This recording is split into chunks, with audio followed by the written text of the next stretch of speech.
so I'm going to walk through an asset from purchase to sale using the same asset. Some of this we've already gone through, but Dick Gaines owns and operates Gaines Printing Company in February and incurred them following costs. So I have to ask myself, do I add it to the cost of the asset, yes or no? So I have $40,000, yes. Fee paid to factory representative for installation.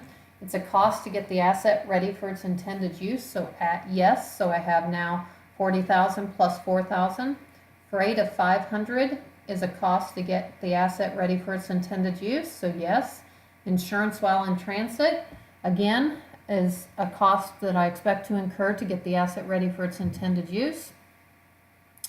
So yes. New parts to replace those damaged during unloading, $600. And no, because I didn't expect to incur those costs, so it wasn't a normal purchase cost, so no, that's a repair expense.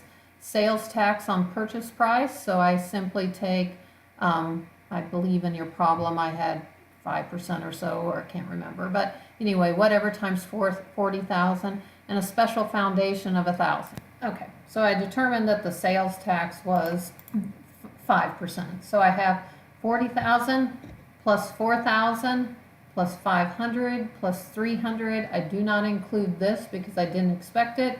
Sales tax of 5% of 40,000 is 2,000. 1,000, so I have 47,800. So I debit printing press and credit cash. The next one, I'm going to record the entry for depreciation expense for year 1 and 2, assuming the press was purchased on February 28th, which is basically March 1st. So for the first year, I will have everything but January and February, so I have 10 months. And I had a 5-year life and a residual value of 7,000. So I debit depreciation expense and credit accumulated depreciation. My formula is cost of 47,800 minus salvage value of 7,000 divided by life of 5 years is 8160 per year. But in year 1, I only owned it for 10 months, so I take the 8160 times 10/12, so I get 6,800. And in year 2, I owned it all 12 months, so I have 8160. So my book value after 2 years is cost of 47,800 minus accumulated depreciation of 6,800 plus 8160. If I did the double declining balance, I have 1 divided by the life times 2. So 1 divided by 5 times 2 is 40%. So I take my book value, which is the 47,800, times the 40%. So I get 19,120, but I only owned it 10/12 of the year. So I take 10/12, so I get 15,933. So in year 1, my entry is depreciation expense and credit accumulated depreciation.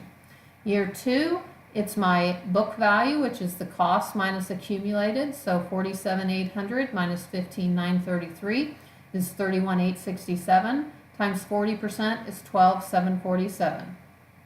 So I have depreciation expense and accumulated depreciation of 12,747. I can search for depreciation expense of credit. So over here I have cost of 47,800 and I have accumulated depreciation of 14,960. So my book value under straight line would be 32,840, and my book value under double declining balance would be 19,120. Notice your book value under both methods at the end will be residual value.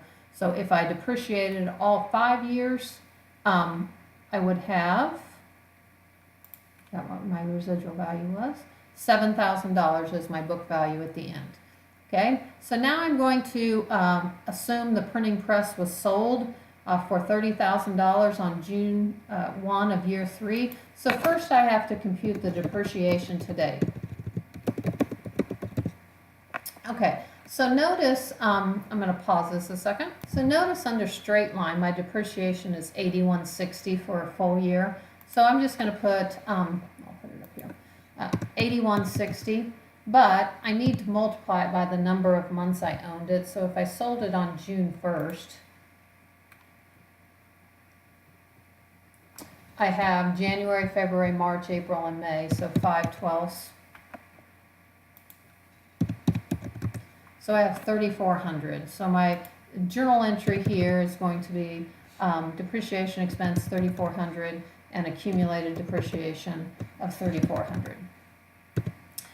If I did double declining balance, again, I need to do my book value, which is cost minus accumulated.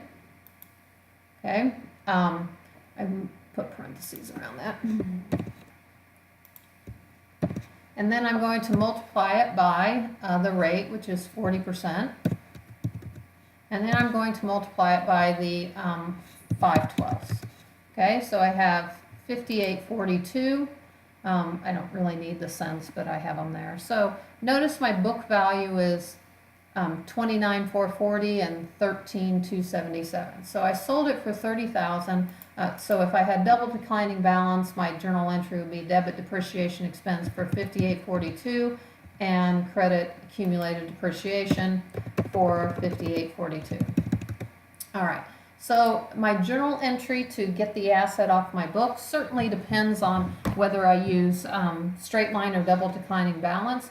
So the first thing I need to do is I need to get the equipment off my book. So I'm going to credit equipment. Crediting equipment will be the same for both of them. I bought my equipment for $47,800. So if you look up here, the only thing I did for, better call it the same thing, printing press for $47,800. So I will change that there. So first I'll do straight line. I have my printing press for $47,800. That's a credit. I'm going to get the accumulated depreciation off my book. So I'm going to debit accumulated depreciation. And under straight line, my accumulated depreciation is 18,360. So notice I had to add this one in. So I had year one, part of year one, 10 months in year one, 12 months in year two, and 5 months in year three. So 18,360. Okay, then I'm going to record my cash. I got cash of $30,000. Annoying.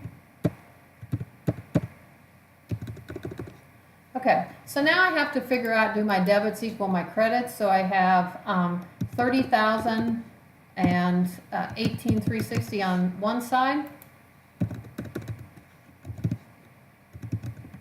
And on the other side I have 47,800. So I want my debits to equal my credits.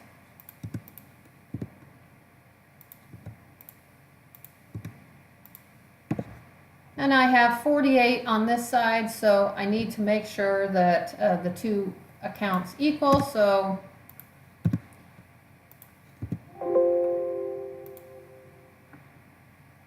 if I add 560 to my credit side, I balance. So I'm going to have, okay, so this is your journal entry for if the straight line depreciation method had been used. I'm going to pause. Okay, so notice in each of these, I get the printing press off my books for $47,800. I debit cash for $30,000. If I have the straight line method, I have accumulated depreciation of $18,360, and so I need $560 to balance on the credit side. So I have a gain of $560. Okay, so let's change that around, and now let's say I have the double declining balance method. So I don't really care if you use cents or not. I'm simply just going to include my cents because it's already there. So in this case, I have 64,000 on that side. And so I need, again, a credit to balance, and my credit to balance would be 522.17 minus 47,800. Okay, so I have, so in this case I have a gain of 16,722. And basically, in essence, I took more depreciation, so I have a larger gain. Now let's assume that instead of 30,000 cash, that I'd sold it for 5,000 cash. Okay. So in this case, let me delete that. Under the double declining balance, I would have debits of 39,522, credits of 47,877. So I now need a debit to balance. And I have a debit to balance, I have a loss. So my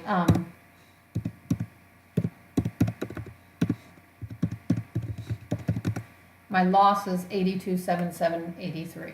So please go through this. Hopefully you can get it with this help.